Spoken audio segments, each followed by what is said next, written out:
They've been caught believing things they never should have believed. They never should have accepted. As a matter of fact, some of them accepted things they didn't even know they were accepting them.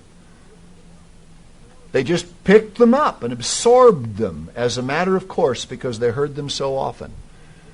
I'll use a little point. I hope nobody is offended. I don't think many of you have heard this. I hear people say Happy Sabbath. You know what? I can't stand to say that because I remember the first man who said it. He used to stand up and say it in different languages. It was Mr. Armstrong's successor. I can't stand to say it because it reminds me of that man and all that he destroyed. And a lot of people, he would say, Happy Sabbath. I said, Happy Sabbath. People say, Happy Sabbath back to him. Then he'd say it in different languages, and that was kind of his thing. I'm not trying to attack the man. I'm just telling you that you pick up things. It becomes a sort of a thing, if you will, that some people will have. And they pick up the idea. I've seen a lot of people pick up other doctrinal ideas. They don't know they've picked up. Sometime I ought to make a list of all of them. All kinds of things that people typically do in most all of the groups that they don't even know they do. And each group has their own thing. In Global, a lot of people used to say Happy Sabbath. And it just was wrong. They didn't know they were doing it.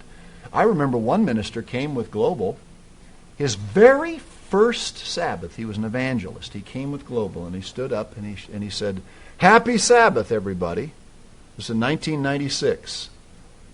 Now, a lot of people were very doubtful about him anyway, but these people knew where Happy Sabbath came from, and he stayed back for several years after a lot of other people had left, and nobody responded. So he literally, his first sermon, this is the way he tried to win them, he said, I said Happy Sabbath. And a third of them sort of responded. I know the man well. He was a dear friend of mine at one time, and that story was told, and I don't know that he ever understood what he did. But a lot of people, there were 125 people who heard him give that particular sermon. You wouldn't probably guess who he was. But suffice to say, people picked things up, and he had no idea he was offending people and wasn't about to back off if he was. So you pick things up.